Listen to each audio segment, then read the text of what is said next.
तो मेरा सवाल यह है, जब ओबीसी के नाम पर रिजर्वेशन तुम्हें मिल रहा है, तो आप लोगों ने इतना वावेला क्यों मचाया? और इसी तरीके से, जिस तरीके से मुसलमानों को ओबीसी के नाम पर रिजर्वेशन मिल रहा है ना, पसमानदा मुसलमानों को, तो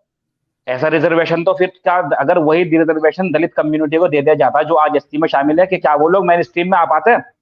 जी वकार साहब, सबसे पहले मेरा आपसे सवाल यही है कि क्या अगर वही जो रिजर्वेशन हमें मिल रहा है पसमानदा को 341 पर मजहबी पाबंदी लगाने के बाद में, तो वही वही अगर दलित के साथ किया जाता जो आज एससी में शामिल है, तो क्या वो मेन स्ट्रीम में आ पाता?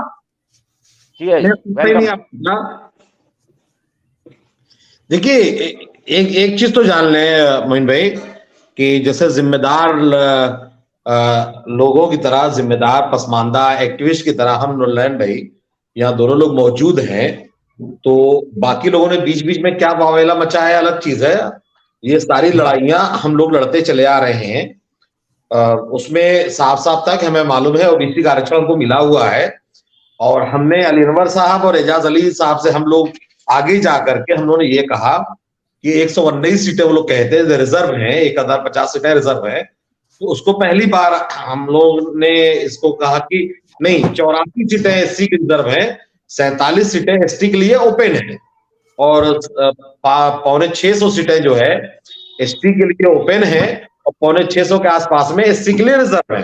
तो हमने अलग अलग कर दिया। दूसरे एक और चीज आपको बताएं कि जैसे एक आरक्षण होता है एनटी, डीएनटी, वीजीएनटी,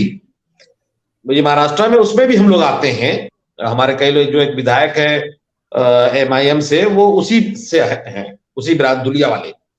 तो ये हमारा जो वावेला था या जो कुछ भी था, वो असल 341 के लिए था,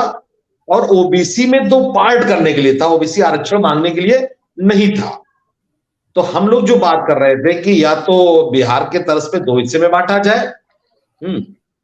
एनएक्सआर 1 एनएक्सआर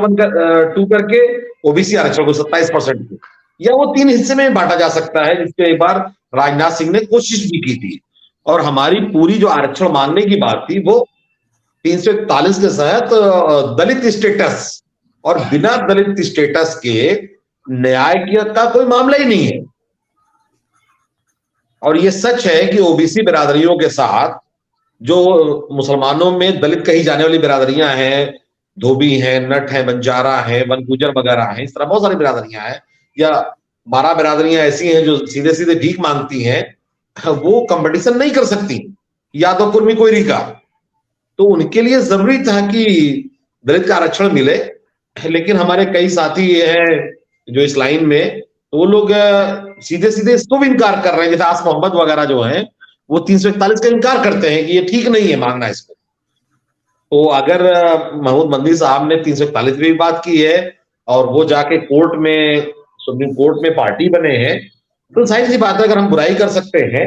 तो हमें तारीफ भी करना चाहिए उनकी। और मकसद तो किसी को नहीं पता कि किस मकसद से कौन आदमी काम करता है,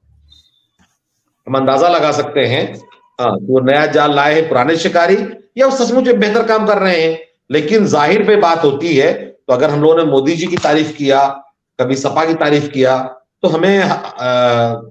उलमा की भी तारीफ करनी चाहिए। और ये तो बेचारे पसमानदा उलमा हैं, इनकी तो और तारीफ होनी चाहिए। जी।